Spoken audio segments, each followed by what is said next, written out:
Jane Doe, origin explored. Jane Doe is an antagonist who appears in the DC Comics. She is a nemesis of Batman and the Great White Shark, created by Dan Slott and Ryan Sook.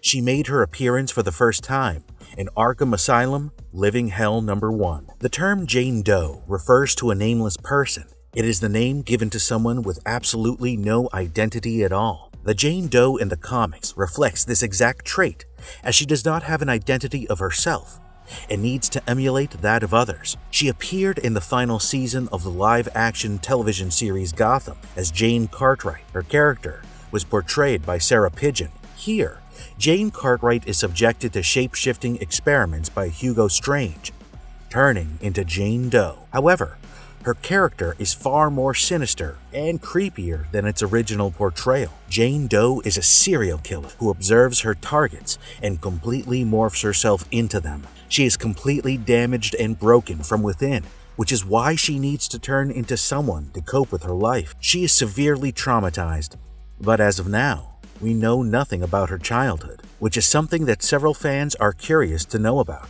In this video, we will get down to Jane Doe's psychology, abilities, and of course, her antic that cemented her skill set and her as a villain to be feared. Before we go into our explanation, we have a very small request.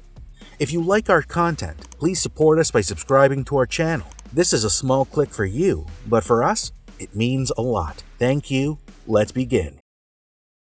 Jane Doe. Backstory. One of the supervillains from DC's esteemed gallery of rogues, Jane Doe is an enemy of Batman. She also happens to be the enemy of the Great White Shark. Her antics are kind of similar to that of a chameleon, or a shapeshifter, but she's none of that. She's a regular human, who is a serial killer and excels at assuming the identity of others. She keeps doing this until she feels satisfied with emulating the appearance and personality of whoever she picks. She makes her first appearance after assuming the identity of an Arkham Asylum psychiatrist known as Dr. Ann Carver. She was definitely not her first victim, though, as a series of murders helped her land in the asylum itself. Jane Doe would observe someone for months to pick up on their traits, behavioral patterns, and basically learn them better than they themselves did. She would then kill her target and wear their skin as her new skin, and she would morph herself into a different person.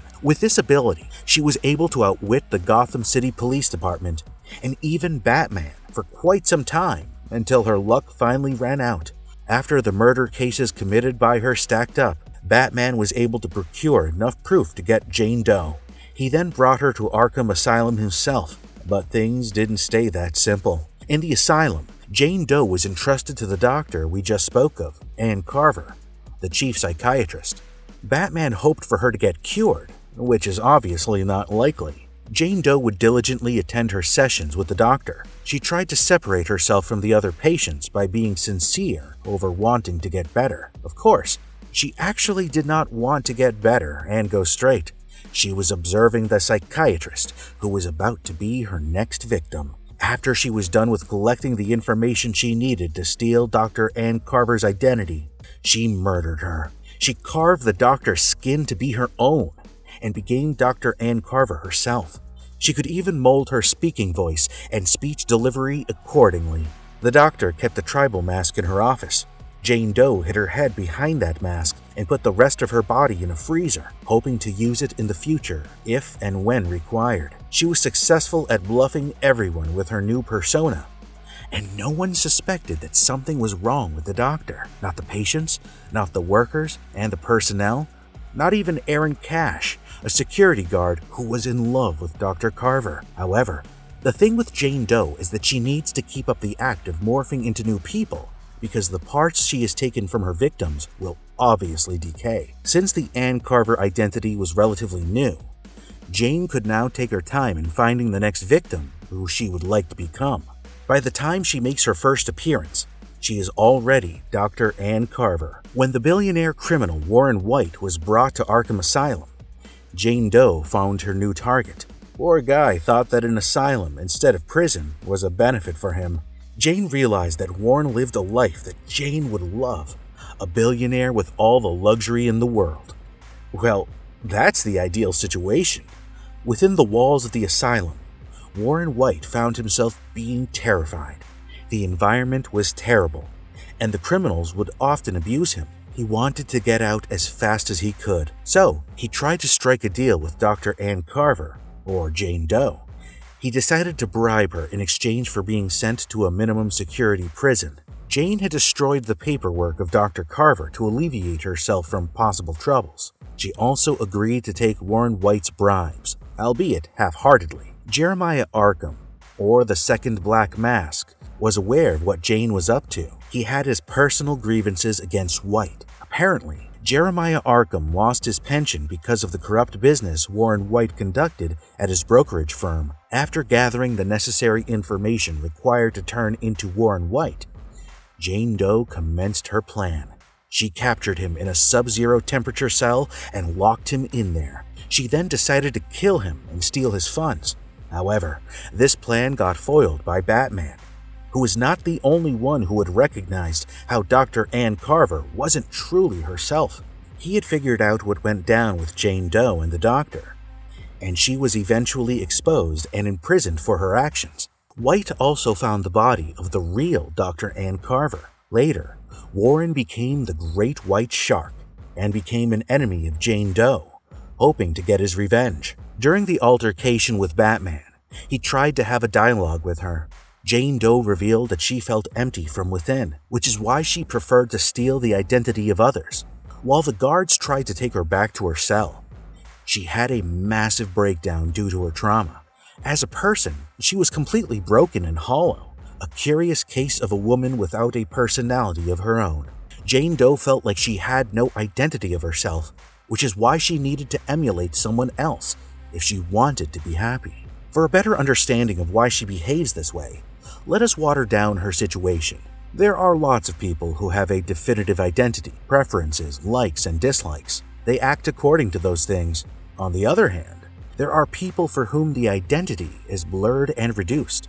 It is hard for them to know what they want and what they like. As a result, they find solace by hopping onto bandwagons and getting behind trends, because humans are social creatures.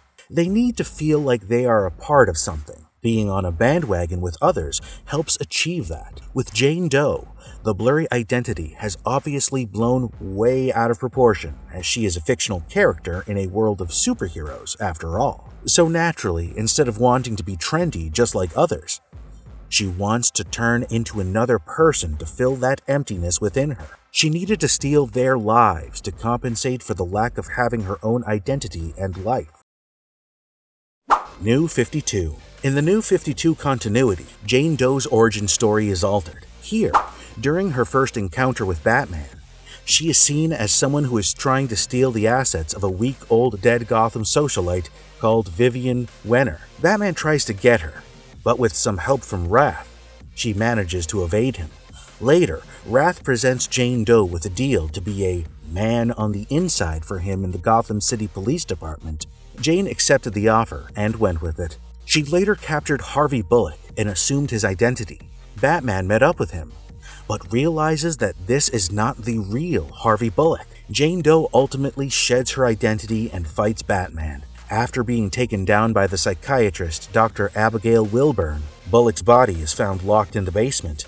Jane Doe is subsequently taken to the Arkham Asylum, while she sets her eyes on Batman to be her new victim. However, she had become infatuated with Wilburn and wanted to take her face by killing her. Dr. Wilburn later became the psychotherapist to whom Jane Doe was entrusted in the asylum. However, it is revealed that Jane Doe was just talking to herself while other doctors at Arkham looked over her actions.